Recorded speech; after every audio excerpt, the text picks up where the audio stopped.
paz do Senhor Jesus, tudo bem? Estamos aqui para mais um momento de reflexão bíblica no segundo livro das Crônicas e hoje nós vamos meditar no capítulo 12, versículos 1 até o versículo 6, que nos diz assim: Sucedeu, pois, que havendo Roboão confirmado o reino e havendo-se fortalecido, deixou a lei do Senhor, e com ele todo Israel. Pelo que sucedeu no 5º ano do rei Roboão, que Sisaque, rei do Egito, subiu contra Jerusalém, porque tinha transgredido contra o Senhor, com 1.200 carros e com 60.000 cavaleiros. E era inumerável a gente que vinha com ele do Egito, tanto de líbios como suquitas e etíopes. E tomou as cidades fortes que Judá tinha e veio a Jerusalém.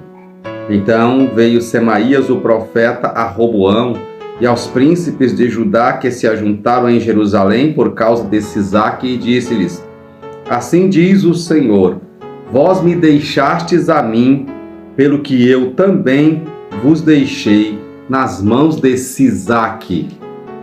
Então se humilharam os príncipes de Israel e o rei e disseram: O Senhor é justo. Meus queridos, chegamos ao capítulo 12 do segundo livro das Crônicas dos Reis de Israel e agora conhecendo o reinado de Roboão, filho de Salomão, nós vemos aqui que este é o primeiro rei da sucessão da linhagem de Davi, que nós vamos ver que deixa o caminho do Senhor. A Bíblia vai nos mostrar que esta atitude marca, um período de vergonha para o povo de Israel e por isso pode ser tratado de marcas da vergonha.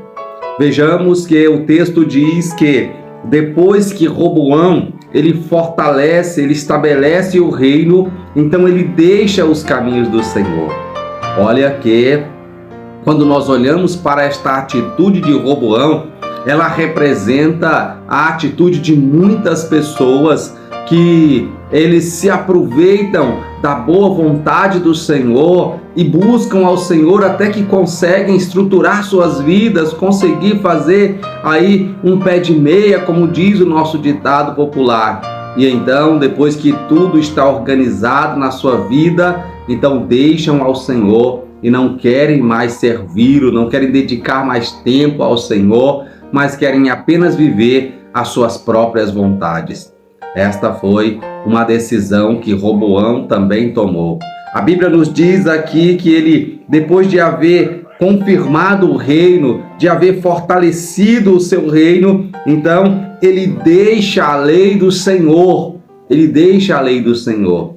E a Bíblia diz que por causa dele deixar a lei do Senhor, o Senhor, ele permite que Sisaque se levanta contra o seu reino para que ele então aprenda que enquanto nós estivermos servindo ao Senhor, a sua mão está nos guardando, nos dando livramentos, mas basta o Senhor tirar a sua mão, tirar a sua proteção de sobre nós, e nós somos vítimas, nós somos acessíveis facilmente pelo inimigo, pois a nossa segurança não está na nossa força, mas no cuidado de Deus para conosco.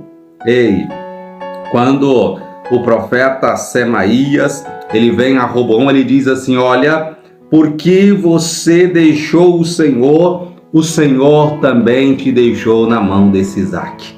Então, o texto nos mostra claramente que a causa daquela invasão, a causa daquele inimigo ter se levantado contra o povo de Judá foi exatamente porque eles deixaram o caminho do Senhor. E nós vamos ver aqui a importância que tinha o rei em relação à vida espiritual das pessoas, que a Bíblia diz que quando Roboão deixou a lei do Senhor, final do versículo 1, todo Israel também o deixou. Ou seja, Israel acompanhou a decisão do rei. Mas a Bíblia diz no versículo 6 que eles se humilharam. Eles se humilharam diante do Senhor, tanto o rei quanto os seus príncipes e o povo de Israel. Então a Bíblia diz que o Senhor então se levantou para defender ali a causa do povo de Israel e diminuir o seu opróbrio. Por que diminuir? Porque mesmo que o Senhor, ele resolve agora ser o auxílio de Israel por causa do arrependimento, mas a Bíblia diz aqui que eles ainda amargariam algo que iria acontecer com eles por causa desta decisão de deixar o Senhor. Qual é essa dificuldade que eles iriam passar? A Bíblia diz que o Senhor ia, porque eles se arrependeram. O Senhor disse que agora ele não ia destruir o povo de Israel, mas ele ia deixar apenas que estes ficassem sendo servidores, servos desse Isaac. Para quê? Para que eles percebessem a diferença que havia entre servirem ao Senhor e servirem os reinos da terra. Ou seja, o Senhor disse assim: olha, vocês não querem me servir? Ok, não tem problema.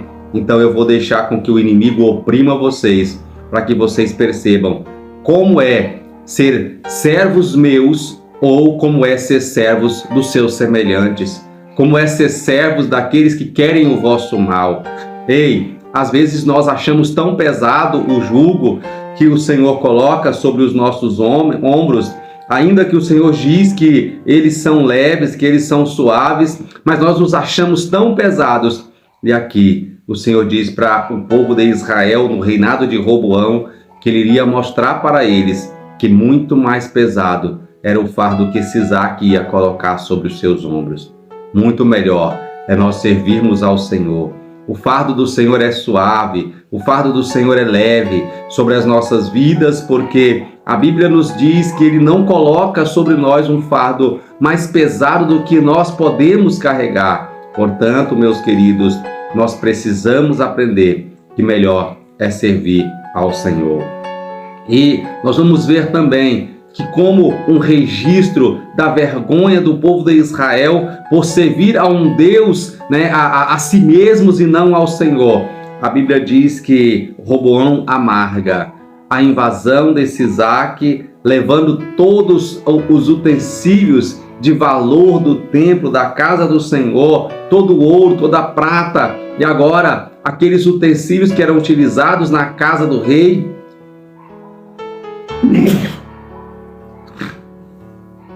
quando iam ter movimentos festivos, que eram ali os escudos de ouro, de prata, agora Roboão faz outros de cobre, porque aqueles que mostrava toda a pompa do reino foi levado por Sisaque e o exército inimigo.